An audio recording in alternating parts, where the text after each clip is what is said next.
Hello नमस्ते मेरे प्यारे बच्चों, आप सभी का आपके अपने परिवार लवी एनसीईआरटी क्लासेस में बहुत-बहुत स्वागत है। तो बच्चों आज मैं आपको फिजिक्स के वो इम्पोर्टेंट टॉपिक कराने के लिए जा रहा हूँ जो आपके 27 फरवरी के एग्जाम में यानी फिजिक्स के एग्जाम में हूबहू रखे मिलेंगे आपको। और अभी तक कुछ ऐसे बच्चे होते हैं जो पढ़ नहीं पाते किसी कारणवश से, तो वो बच्चे अगर इन टॉपिक को देख के जाएँगे तो मैं 100% गारंटी दे सकता हूँ कि वो बच्चे फिजिक्स में पास हो जाएँगे। अभी तक जिन्होंने हमारे चैनल को सब्सक्राइब नहीं करा जल्दी से सब्सक्राइब कीजिएगा और वीडियो को लाइक कीजिएगा, पूरा देखिएगा वीडियो को और अपने सभी दोस्तों को इस वीडियो को शेयर कर दें जिससे कि उसका फ्यूचर बच जाए यानी कि फिजिक्स में फेल होने से वो बच जाए। ठीक है? और फिजिक्स ही ऐसा सब्जेक्ट होता है जिसमें ज़्यादातर बच्चे फेल होते हैं। तो इन टॉपिक को आप देख के जाइएगा और पूरा अच्छे से रिवीजन करके जाइएगा। मैं आपको अच्छे से पढ़ाऊँगा, एकदम आपके दिमाग में सेट हो जाएगा। चलिएगा, चलते हैं अपने टॉपिक पर। देखिए, सबसे पहला टॉपिक है प्रकाश वैद्युत प्रभाव। क्या होता है प्रकाश वैद्युत प्रभाव?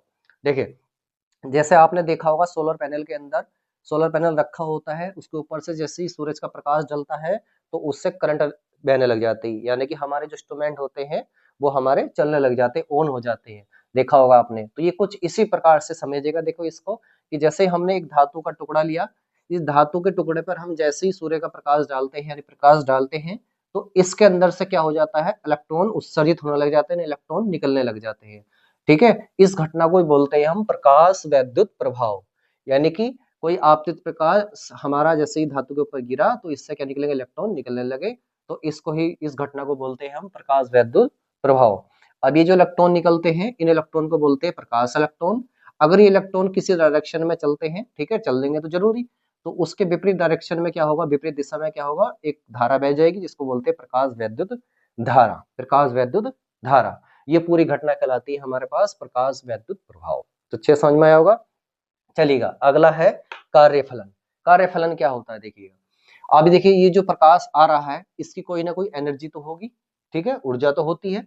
अभी ये देखिएगा इस किरण की मान लो ऊर्जा है E बराबर एच न्यू, कुछ ना कुछ इसकी ऊर्जा है। अब ये देखिए जब प्रकाश डलता है तो इससे इलेक्ट्रॉन निकल रहे हैं। अब ऐसा होगा कि बहुत सा मान लो कि प्रकाश ना भी डले, बहुत कम डले, तो कुछ ऐसी कंडीशन भी आती है कि इलेक्ट्रॉन ना निकले। तो इसके लिए कोई ना कोई कम से कम न्यूनतम ऊर्जा की जरूरत तो होती है, यानी इससे कम पे प्रकाश से इलेक्ट्रॉन नहीं निकलेंगे। ठीक है? तो वह न्यूनतम ऊर्जा यानी आपतित प्रकाश की वह न्यूनतम ऊर्जा जो किसी धातु के पृष्ठ से यानी तल से इलेक्ट्रॉन को उत्सर्जित कर सके, इलेक्ट्रॉन को उत्सर्जित कर दे या कर सके, वो कहलाता है हमारे पास कार्य फलन। और हर धातु का कार्य फलन अलग अलग होता है। ठीक है? अगर कोई एल्युमिनियम की है तो अलग है, लोहे की है तो अलग है, कॉपर की है तो अलग अलग है। यानी कि अलग अलग धातु का कार्य फलन क्या होता है, अलग अलग होता है।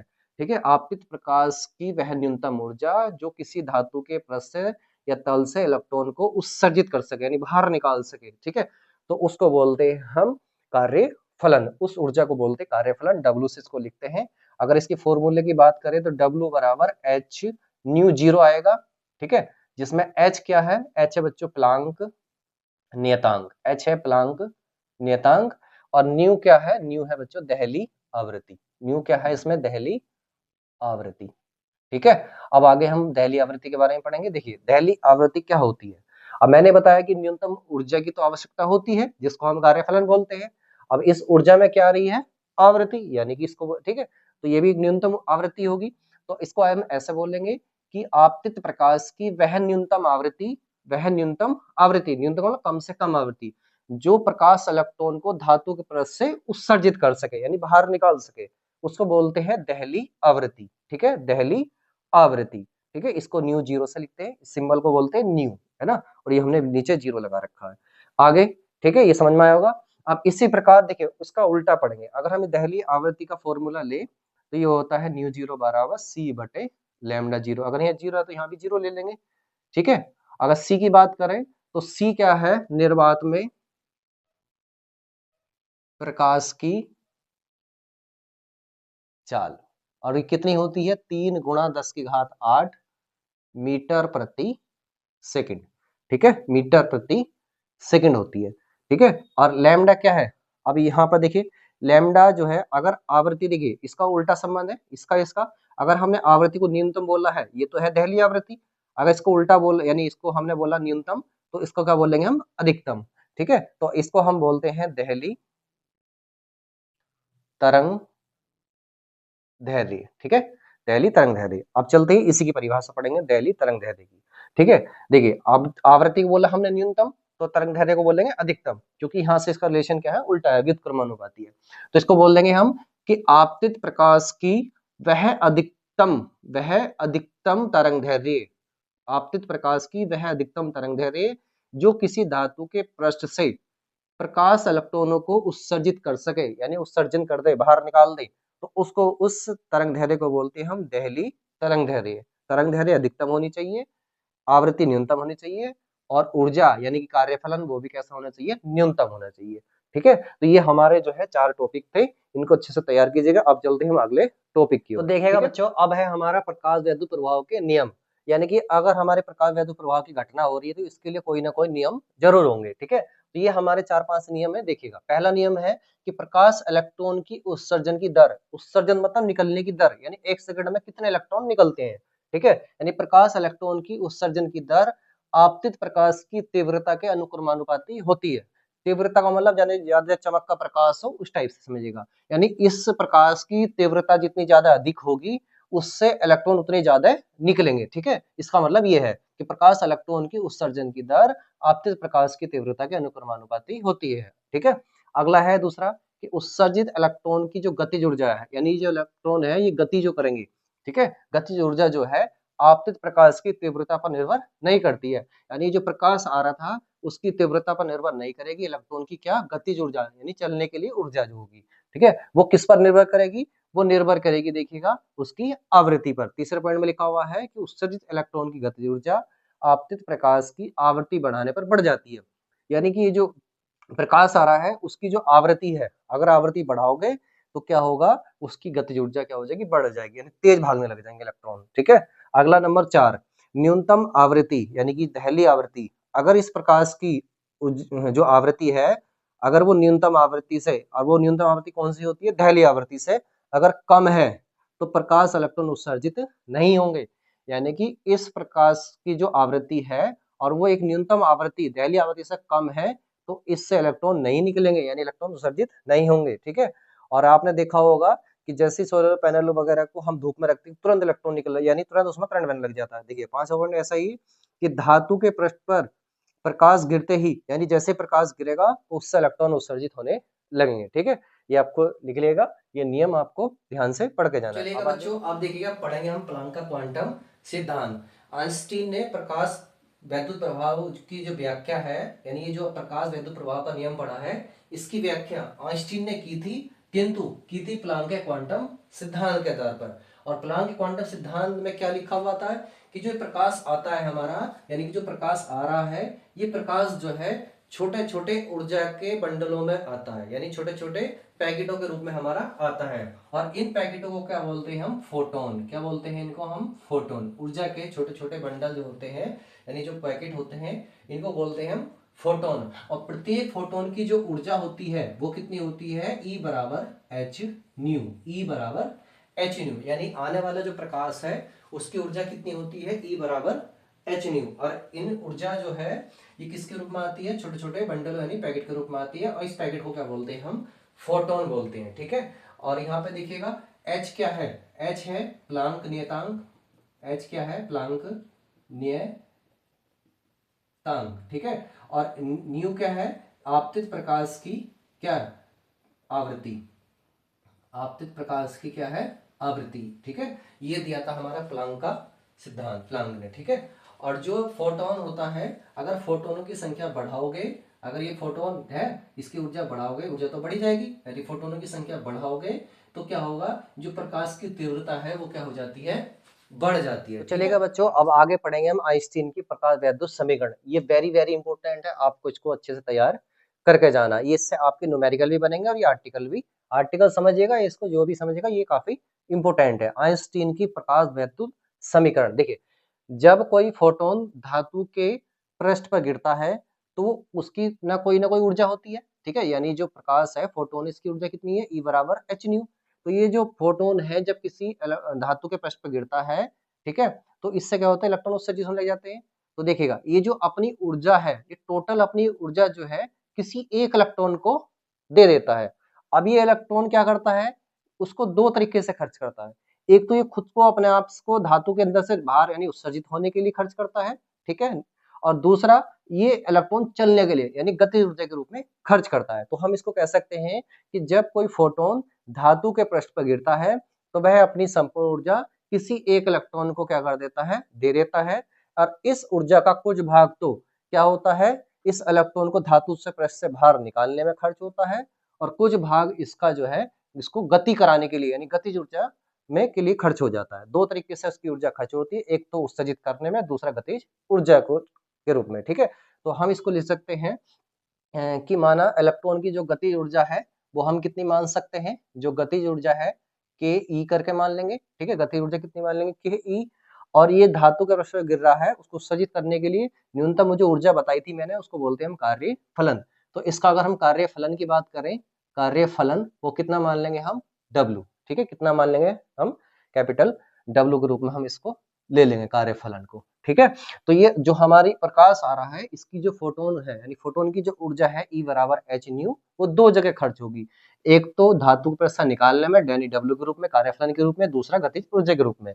तो इसको हम इस तरीके से हम लिख सकते हैं कि ई बराबर डब्ल्यू यानी इसको निकालने के लिए ऊर्जा, और इसको गतिज ऊर्जा देने के लिए, इलेक्ट्रॉन को गतिज ऊर्जा देने के लिए। तो ये टोटल जो ऊर्जा है ई, वो एक तो इलेक्ट्रॉन को धातु के पृष्ठ से निकालने के लिए जिसको हमने कार्यफलन बोला, और दूसरा इसको गतिज ऊर्जा देने के लिए, गति कराने के लिए ऊर्जा, जिसको हमने गतिज ऊर्जा बोला। दो तरीके से ये ऊर्जा हमारी इसमें खर्च हो जाती है, ठीक है। अब देखिए ई को क्या लिखते हैं, ई बराबर होता है हमारे पास एच न्यू, ठीक है। ई बराबर एच न्यू होता है, और इसको हम क्या लिख देंगे, डब्ल्यू। और यहाँ से देखिए ये हमारे पास आ जाएगा के ई, गतिज ऊर्जा। अगर हमें गतिज ऊर्जा निकालनी है के ई, तो इसको हम देखिएगा ये इधर ले आएंगे, तो एच न्यू माइनस का डब्ल्यू, तो यहाँ से गतिज ऊर्जा का भी एक और फॉर्मूला बन जाएगा। अगर हमारे पास दहली आवृत्ति दे रखी हो, क्या हो दी हो, दहली आवृत्ति दे रखी हो, यदि दहली आवृत्ति दे रखी हो न्यू जीरो हो, तो दहली आवृत्ति दे रखी हो, तो तब हमारे पास देखिए डब्ल्यू बराबर कितना होता है, एच न्यू जीरो। तो यहाँ से देखिएगा ये कितना आ जाएगा, के ई बराबर एच है ना, एच न्यू, और ये आ जाएगा एच न्यू जीरो। अब यहाँ से एच कॉमन है तो बाहर निकाल देंगे, तो ये न्यू माइनस का न्यू जीरो, ठीक है। यहाँ से के ई ऐसे लिख दिया। अब के ई गतिज ऊर्जा, और गतिज ऊर्जा का जो सामान्य फॉर्मूला होता है वो 1/2 mb स्क्वायर, और ये आ जाएगा एच, और ये न्यू और न्यू जीरो। तो ये एक हमारी क्या आ गई, समीकरण आ गई। और इसी समीकरण को बोलते हैं आइंस्टीन की प्रकाश वैद्युत समीकरण। ये काफी इंपॉर्टेंट है, यहाँ से आपके न्यूमेरिकल, यहाँ से भी, यहाँ से भी, यहाँ से भी न्यूमेरिकल आपके बनेंगे, ठीक है। और इस समीकरण को बोलते हैं आइंस्टीन की प्रकाश वैद्युत समीकरण। अच्छे से तैयार कर लीजिएगा इसको, ठीक है। चलेगा बच्चों, अब पढ़ेंगे हम द्रव्य तरंगे या फिर डी ब्रोगली तरंगे और इनकी तरंग दैर्ध्य के बारे में, ठीक है।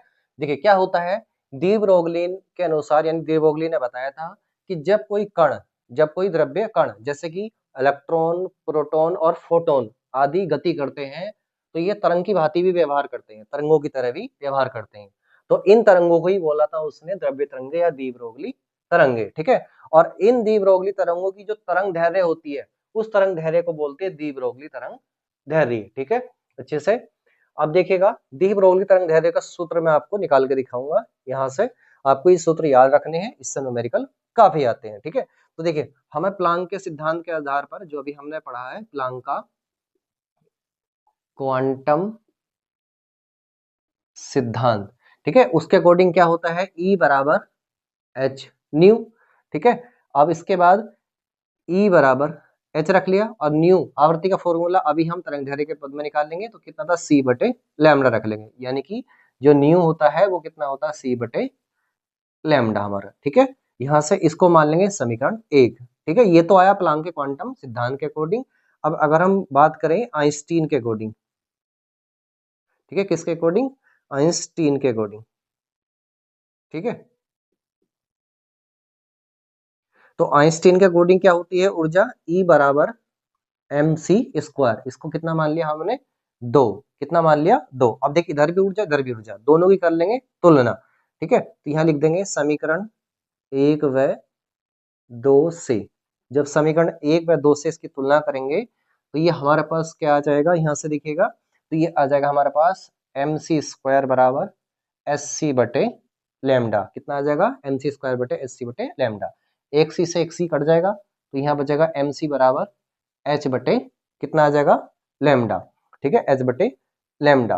और जो फोटोन होता है, फोटोन मतलब प्रकाश, ठीक है, प्रकाश की चाल निर्वात में कितनी होती है, c यानी स्पीड है चाल, m क्या है इसका, प्रकाश यानी द्रव्यमान, ठीक है। तो इस तरीके का हम बात करें संवेग, संवेग क्या होता है, संवेग वैसे अगर बात करें तो p बराबर mv होता है, m होता है द्रव्यमान और v होता है इसकी चाल यानी स्पीड, ठीक है, कोई भी कण की। अब यहाँ पर कण के रूप में क्या है, फोटोन, तो यहाँ पे प्रकाश की चाल है, ठीक है। तो इस तरीके से इसको लिख देंगे हम, फोटोन का संवेग, फोटोन का संवेग।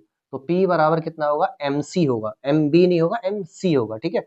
और ये किसके बराबर है, यहाँ पर दिख रहा है हमें h बटे लैम्डा के, ठीक है। और इसको हम ऐसे भी लिख सकते हैं क्या, कि P बराबर h बटे लैम्डा, h बटे यहाँ से कितना आ जाएगा हमारे पास, लैम्डा आ जाएगा। और लैम्डा बराबर कितना आ जाएगा हमारे पास, लैम्डा बराबर h बटे कितना आ जाएगा, P, ठीक है, h बराबर कितना आ जाएगा, P। और यही क्या है हमारे पास, यह है दी ब्रोगली तरंगदैर्घ्य का सूत्र आ गया, यह है दी ब्रोगली तरंगदैर्घ्य का सूत्र है, ठीक है। तो ये आपको फॉर्मूला याद करके ना, ये ठीक है। इस तरीके से अगर हमारे पास देखिएगा, ये तो था फोटोन यानी प्रकाश, अगर प्रकाश की जगह कोई दूसरा आ जाए हमारे पास कण, यानी कि इलेक्ट्रॉन आ जाए, चाहे आ जाए प्रोटॉन आ जाए, ठीक है, तो तब जो है अगर हमारे पास क्या हो जाए, यानी कि कोई हमारे पास m द्रव्यमान का, जिसका द्रव्यमान कितना हो, द्रव्यमान हो m, और उस कण का जो वेग है, ठीक है, उस कण का जो वेग है, अगर कण का वेग हम कितना मान ले b, तो तब जो है उसका संवेग कितना होगा, तब उसका संवेग कितना होगा, p बराबर mb, ठीक है। तो यहाँ पे जो p है संवेग जो है, ये तो था किसका, फोटोन का। अब यहाँ किसी कण का पार्टिकल, चाहे वो इलेक्ट्रॉन हो या प्रोटॉन वगैरह कोई और कण हो सकता है, ठीक है। तो यहाँ से लैम्डा बराबर, तब हमारे पास इसकी तरंग दैर्घ्य कितनी आ जाएगी, लैम्डा बराबर h अपॉन, अब p की जगह क्या रख देंगे यहाँ से हम, एम बी रख देंगे यहाँ से, ठीक है। तो ये हमारी किसी कण की तरंग दैर्घ्य हमारे पास निकल के आ जाएगी। अगर बात करें बच्चों कण की गतिज ऊर्जा की, तो गतिज ऊर्जा कितनी होती है, गतिज ऊर्जा, तो गतिज ऊर्जा के बराबर कितनी होती है, 1/2 mv स्क्वायर यहाँ से, ठीक है। अगर हम बात करें यहाँ से, इसको ऊपर नीचे जो है हम क्या काम करें, m से मल्टीप्लाई कर दें, 1/2, तो एक m हो जाएगा तो डबल हो जाएगा m, और ये भी हो जाएगा, और एक नीचे m लिख देंगे, ठीक है। यहाँ से तो ये आ जाएगा k बराबर 1/2, यानी कि एक साथ लिख लेंगे 2m हो जाएगा। ऊपर देखिएगा, अब इसको हम क्या काम करेंगे, देखो यहाँ m है यहाँ b है, दोनों का है तो यहाँ स्क्वायर चढ़ा लेंगे, mb स्क्वायर होल स्क्वायर बना लेंगे इसको, ठीक है। और k बराबर 1/2m, ठीक है।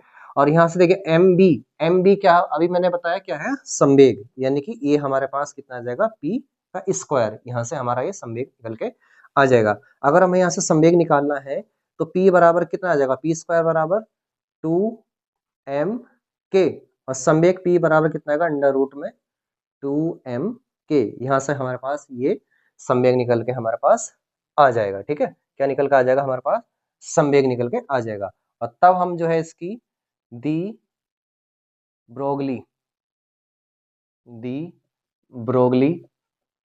तरंग दैर्घ्य की बात करेंगे तो वो कितने निकल कर आएगी, ठीक है। दी ब्रोगली तरंग दैर्घ्य का फॉर्मूला लैम्डा बराबर h अपॉन पी, तो लैम्डा बराबर h और p का मान ये रख देंगे यहाँ से हम, तो कितना रखा जाएगा, 2m k, ठीक है। तो ये हमारे पास एक और दी ब्रोगली तरंग दैर्घ्य का फॉर्मूला आ गया। ये कब है, जब कोई अलग कण हो, चाहे वो इलेक्ट्रॉन हो चाहे वो प्रोटॉन हो, ठीक है। फोटोन ना हो, फोटोन होगा तो यहाँ पे सी लेते हैं, फिर वो अलग हमारा संवेग होता है, ठीक है। तो इस तरीके से ये फॉर्मूले आपको याद रखने हैं, ठीक है। इनसे न्यूमेरिकल जरूर आते हैं, आपको ये याद रखने हैं, ठीक है। अब देखिएगा बच्चों, देखो ये हमारा जो है तरंग दैर्घ्य का फॉर्मूला आ गया, लैम्डा बराबर h upon under root 2m k। यदि अगर इलेक्ट्रॉन को हम बी बोल्ट से, किससे, बी बोल्ट से, बी बोल्ट के विभवांतर से त्वरित करें, इसको हम बी बोल्ट का इसको विभवांतर लगाएं, तो तब इसकी जो ऊर्जा होगी वो ऊर्जा कितनी निकल कर आ जाएगी, ई के बराबर ईबी के रूप में, ठीक है। यानी इसकी जो गतिज ऊर्जा है के, वो कितनी आ जाएगी, ईबी के रूप में हमारी आ जाएगी। तो यहाँ से हम के का मान ईबी यहाँ पे हम पुट कर देंगे, तो लिखेंगे लैम्डा बराबर H upon under root 2m और ईबी, ये हमारा एक नया तरंग दैर्घ्य का फॉर्मूला हमारे पास आ गया। अब देखिए इनकी सबकी वैल्यू हम रखेंगे, तो जब हम इसकी वैल्यू रखेंगे, h क्या बताया था मैंने, h बताया था प्लांक नियतांक, h बताया था प्लांक नियतांक, और इसकी मैं वैल्यू भी आपको लिखवा देता हूँ। इसकी वैल्यू होती है 6.6 इंटू 10 की पावर माइनस के 34 जूल सेकंड, ये इसका मात्रक हो गया। और m क्या है, m अभी हमने बताया था इलेक्ट्रॉन, तो m को रख लेंगे हम इलेक्ट्रॉन, यानी इलेक्ट्रॉन का द्रव्यमान, ये हो जाएगा इलेक्ट्रॉन का द्रव्यमान। और इलेक्ट्रॉन का द्रव्यमान कितना होता है 9.1 इंटू 10 की पावर माइनस के 31 किलोग्राम, यानी कि केजी के रूप में।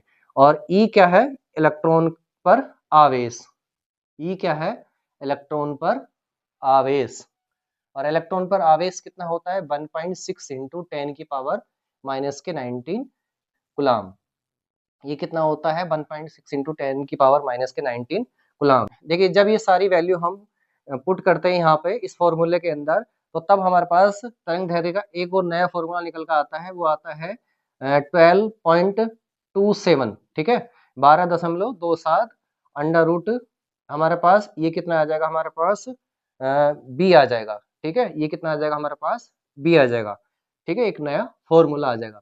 अब यहाँ से देखिएगा, ये देखिए क्या हो गया, तो लैम्डा बराबर हमारे पास एक तरीके से अगर बात करें तो जो तरंग दैर्ध्य निकल का आई दीप्रोगली तरंग दैर्ध्य, तो जो हमारे पास हम बोल्ट का विभवांतर लगा रहे थे, इतने बोल्ट का जो विभवांतर था हमारे पास, ठीक है, तो वो क्या आ जाएगा, इसके व्युत्क्रमानुपाती आ जाएगा इस तरीके से। तो ये सारे के सारे हमारे क्या थे, दीप्रोगली तरंग दैर्ध्य के फॉर्मूले थे जिससे हमारा न्यूमेरिकल बनता है। तो इस तरीके से मैंने आज आपको पूरा का पूरा चैप्टर फिनिश करा दिया एक वन शॉट के रूप में। जो जो इम्पोर्टेंट टॉपिक थे ये मैंने आपको करा दिए, बहुत ही इंपॉर्टेंट है, इनको अच्छे से आप तैयार करके जाइएगा, इनमें से आपको जरूर आपको क्वेश्चन मिलेंगे, 100% मिलेंगे। ठीक है, आज के लिए इतना ही रखते हैं, आगे मैं हर चैप्टर के वन शॉट आपको बहुत जल्दी करा दूंगा।